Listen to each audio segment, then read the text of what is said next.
이 기록을 바탕으로 어떻게 가해자들을 처벌을 하고 그리고 그 피해자들과 어떻게 화해를 시킬지 사실 그거에 대한 하나의 출발점이 될 수 있다고 보는 거고요. 그리고 이런 기록 보존소가 있었다는 것이 북한 주민에게 주는 메시지도 상당히 클 거라고 보고 있습니다.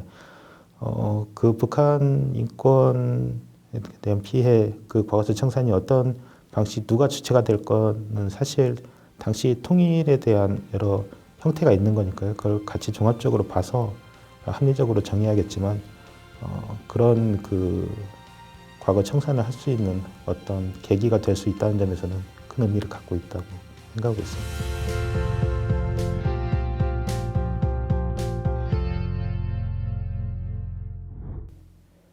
안녕하세요. 통일공감 신지은입니다. 전 세계적으로 일어나고 있는 인권 침해 사례, 분류를 해본다면 200종류가 넘는다고 합니다. 그리고 이 인권 침해 사례가 가장 많이 보고되고 있는 곳, 부끄럽고 창피하게도 바로 북한이죠. 인권이 먼저냐, 나라의 주권이 먼저냐, 국제사회의 논란이 계속되는 가운데 북한 인권 침해는 점점 더 극악해지고 있습니다. 북한 인권을 음지에서 양지로 끌어내기 위해 노력하고 계신 분입니다. 북한 인권기록보존소의 김인성 국장님 모셨는데요. 국장님을 통해 북한 인권 침해 사례는 어떤지, 그리고 우리가 왜 북한 인권에 관심을 가져야 하는지 들어보는 시간 갖도록 하죠. 네, 국장님 안녕하세요. 네, 안녕하세요. 네, 반갑습니다. 네, 반갑습니다. 오늘 또 먼 길 와주셔서 감사합니다. 네, 초대해 주셔서 감사합니다. 네, 북한 인권기록보존소 처음 제가 이제 국장님과 인터뷰를 준비하면서 국가기관인가? 아니면 민간단체인가? 그게 제일 먼저 헷갈렸던 것 같아요. 북한 인권기록보존소라는 곳은 어떤 곳인가요? 먼저 기록보존소는 네. 비영리 단체 소속으로 되어 있고요. 저희가 하는 일은 공공의 성격을 갖고 있음에도 불구하고 현재 남북 간 그 관계를 고려해서 민간 단체에서 맡아서 일을 하고 있습니다. 민간단체라는 말씀이신데 사실 독일 같은 경우에는 이게 거의 국가 주도로 이루어졌다고 들었는데 독일의 경우와 비슷한 일을 하고 계신 거죠? 네, 그 독일의 중앙기록보존소가 하나의 롤 모델이라고 보시면 되고요. 그 분단 당시에 서독에서 동독에서 발생한 네. 그 심각한 인권 침해에 대해서 기록을 하고 그게 사실 나중에 통일이 됐을 때 동독의 인권 개선에 그 당시에도 도움이 됐고 그 후에 사법적 청산에 의해서도 어떤 하나의 근거 자료로 사용이 된 거거든요. 그래서 그 남북한 간에 굉장히 저희는 전쟁을 치른 국가고 그래서 그런 민감한 사안이 있기 때문에 국가 주도로 하지는 못하더라도 이 일에 대한 필요성과 공감은 반드시 같이 하고 있는 거라서 2003년부터 13년 동안 계속 이 작업을 해오고 있습니다. 와, 거의 10년이 넘는 기간 동안 이제 인권에 대한 기록을 해오셨던 건데 그동안 수집했던 자료라고 할까요? 수치로 따져본다면 어느 정도 되나요? 14년 동안 기록을 해오고 있고 그 자료를 조사를 통해서 저희가 이 사건과 인물로 나눠서 기록을 하고 있습니다. 사건 같은 경우 13년 동안 그 수집된 분석된 자료가 55,866건이고요. 그 한 건 한 건이 다 북한에서 발생한 인권 침해 사건이라는 거죠. 거기에 해당된 피해자, 가해자, 증언자, 목격자 이런 인물들이 3만 1,000명이 넘었었습니다.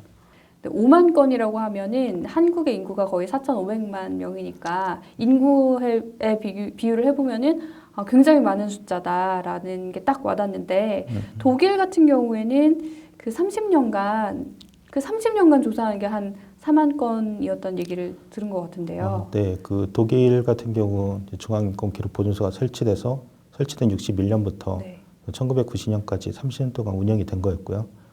그 기간에 기록된 인권 피해가 41,390건이었습니다. 근데 저희는 지금 14년 동안 조사한 것이 벌써 55,866건이기 때문에 물론 조사 그 침해 유형 분석하는 유형이라든지 그 방법에 약간의 차이는 있지만 그만큼 북한에서 조직적이고 아주 광범위하고 그런 심각한 인권 침해가 발생한다고 이해하시면 될 것 같습니다. 독일보다 훨씬 더 많은 사례가 지금 계속 이제 기록이 되고 있잖아요. 근데 사실 북한 인권 침해라고 하면은 사실 누구나 인권이 침해당하고 있다는 것 정도는 아는데 도대체 이게 어떤 수준이구나는 사실 그렇게 와닿지가 않거든요. 아무래도 국장님께서는 그쪽에 계속 종사를 하셨으니까 이제 좀 사례를 좀 들어주실 수 있을 것 같은데, 정말 이거는 정말 너무 마음이 아팠다. 정말 이럴 수가 있나 하는 사건 같은 거를 좀 예를 들어 주실 수 있나요? 네, 먼저 그 개념과 사례를 같이 예. 말씀을 드리겠는데요. 현재 그 세계 인권 추세는 네. 일단 가장 기본적인 권리라고 할 수 있는 생명, 그리고 개인의 신체에 대한 네. 침해를 받지 않을 권리, 이런 게 가장 기본적인 권리고, 북한 같은 경우는 저희가 인권 피해를 단순히 어떤 한 유형 항목에 집중해서 하는 게 아니라 그런 세계 인권 선언, 그걸 바탕이 된 1966년 그 국제 인권 규약, A 규약, 흔히 B 규약이라고 부르는 네. 경제, 사회, 문화적인 권리와 그런 정치, 시민에 대한 권리로 나눠서 보고 있고요. 북한에 대해서 인권이 제가 심각하다고 네. 그 이야기하는 것은 이렇게 쭉 다 조사를 하고 예. 조사 자료를 딱 다 수집하고 분석을 해보면은 그 가장 많이 그 분석이 되고 비율이 나타나는 것이 가장 기본적인 생명권과 개인의 존엄성 및 자유권, 네. 이 두 개가 합쳐서 70%가 넘고 있거든요. 그러니까 북한에 대해서 인권 침해, 저희가 어떤 하나의 편중을 두지 않고 조사를 했는데도 이 부분에 집중돼서 나타나고 있다는 것은 북한 인권이 그만큼 가장 기본적인 인권 네. 보장도 되지 않다는 거고요. 그래서 굉장히 안타까웠던 제가 기억에 남는 사례를 말씀을 드리면 2009년 그 가을부터 예. 2010년 그 봄 5, 6월 사이에 예를 들어서 정거리 교화소 이런 곳에서 사람들이 떼죽음을 당합니다. 그때 5, 600명이 넘게 죽은 걸로 나타나 있는데요.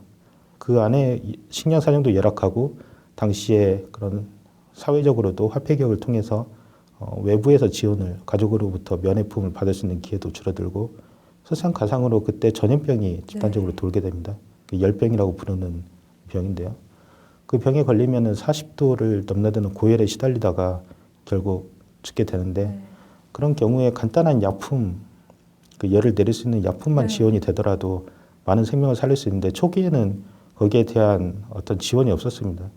이 사람들을 하나의 생명으로 보고 살려야 된다는 생각을 가졌으면 초기 대응을 그렇죠. 그렇게 하진 않았던 네. 거죠.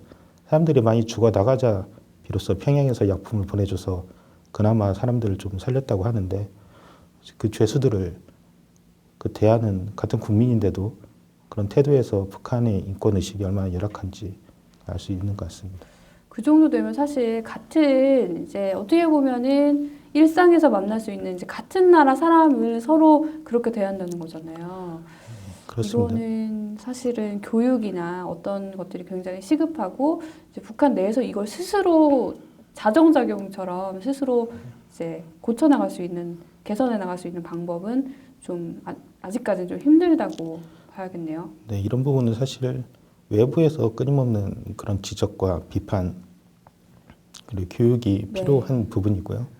북한은 사실 생각해 보면은 그 조선 왕조에서 일제 식민지 그리고 바로 해방되자마자 공산주의 사회주의 국가로 된 거기 때문에 이런 저희 근대를 거쳐서 넘어온 인권에 대한 개념이 굉장히 희박하고 북한의 사람 인민에 대한 게 저희처럼 그 어떤 권리와 의무가 다 같이 있는 게 아니라 의무를 충실히 다 해야 권리를 비로소 받을 수 있는 그런 조건이 일단 조건이 갖춰지는 그런 개념이어서 인간을 바라보는 그런 관점이 다르다고 볼 수 있습니다.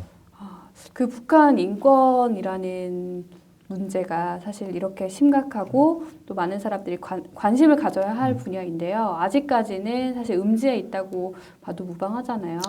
근데 우리 국장님께서는 처음에 어떻게 이런 북한 인권에 관여를 하시게 됐는지, 난 정말 북한을 위해 일할 거야, 이런 어떤 다짐이나 사명감이셨는지, 아니면 뭐 우연한 계기에 그렇게 되셨는지 궁금합니다.